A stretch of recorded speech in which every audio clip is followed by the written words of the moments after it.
While everyone else already released their best of 2021 lists weeks ago, I was too busy enjoying my negative 40-degree Canadian Christmas to record my own video. Even though I'm pretty late, I still didn't want to miss out on all the fun. And so today I'll be listing the 5 best horror movies I saw in the year 2021.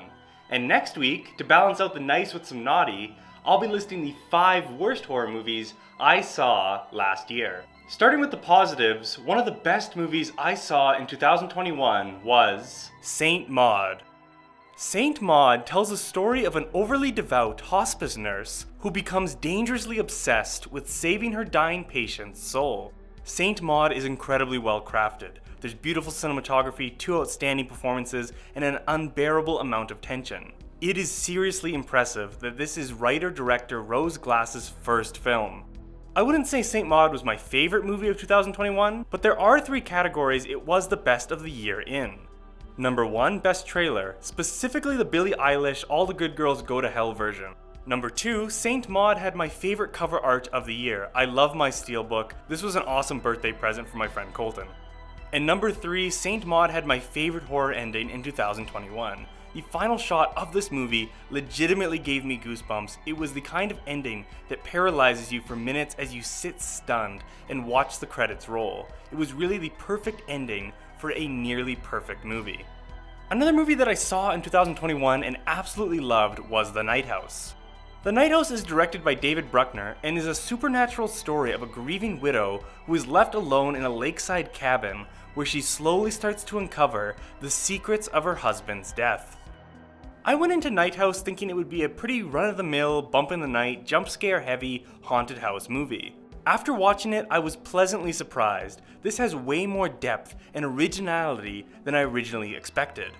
Night House is a beautiful story of grief. Rebecca Hall is fantastic as the lead widow. The way her character handles the loss has a lot of depth and nuance. Her self-destruction is really compelling, and it moves the story in a lot of very interesting, unexpected directions. The depiction of this movie's supernatural entity was also quite different and extremely cool. This entity had such a fresh presentation. I'm surprised I've never seen it before in the thousands of ghost stories that have come out in the last 100 years. The entity is really frightening and perfectly ties into her grief and her loss. I can't say enough good things about it. If you haven't seen The Night House yet, do yourself a favor and watch it in early 2022. Next up on my list is The Vigil. The Vigil tells the story of a young man who is providing overnight watch to a deceased member of his Orthodox Jewish community and who finds himself opposite a malevolent entity determined to make sure he doesn't make it through the night. One of the main reasons I like The Vigil is due to its incorporation of Jewish faith and folklore. We get so many supernatural stories centered around vague, made-up, long-limbed demons and Catholic exorcisms. It was a breath of fresh air to learn about Jewish traditions, the Mazik, and Shomers. The premise of a man who must watch a dead body overnight is an awesome setup for some late-night horror shenanigans. I really like The Vigil's use of lighting or lack thereof. It is darker than a lot of ghost movies are. Certain scenes are lit entirely by desk lamp, phone, or a light on a microwave. You feel like you're actually in this dark house with the young man as the terrors lurk in the dark spaces of the living room. There's a great sense of dread and atmosphere throughout. This reminds me a lot of Autopsy of Jane Doe. Of all the movies on this list, this definitely got under my skin and scared me the most. If you want to be scared and you haven't seen this, go and watch The Vigil. Next on my top 5 is VHS 94.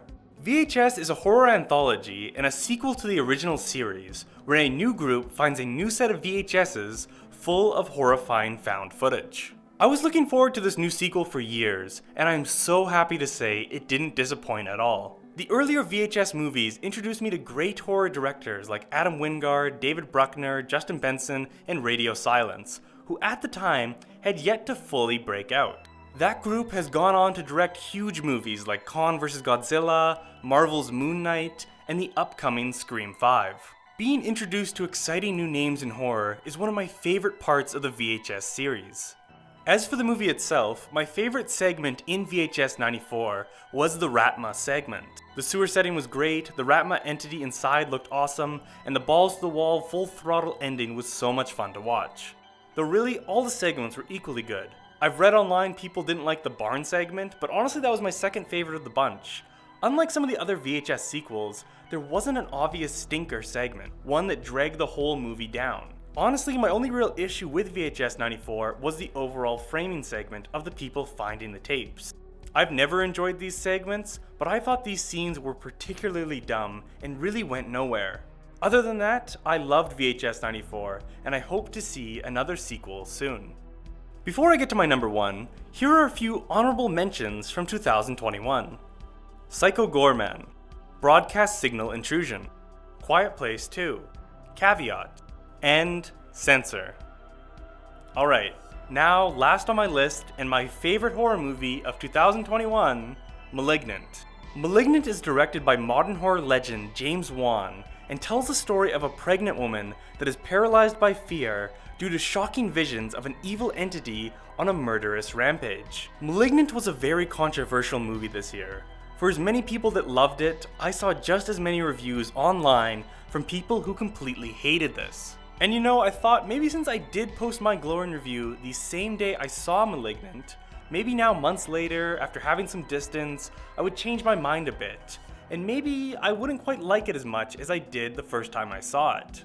But that just didn't happen. I've now seen Malignant 3 times, and I can say I still love it just as much as I did on opening day. I firmly believe this is James Wan's best movie since Insidious. I absolutely can see this becoming a cult classic as the years go on. Malignant is everything I'm looking for in a horror movie. It's scary, unique, mind-bending, genre-blending, pulse-pounding, violent, ridiculous, over-the-top, and totally new through and through.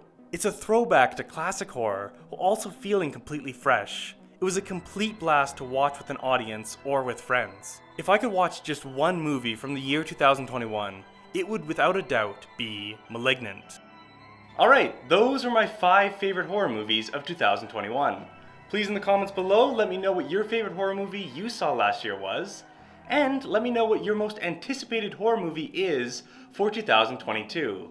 Mine is, without a doubt, Scream 5. I could not be more excited to see that next week. If you haven't already, please subscribe to my channel, Horror Flicks with Nick.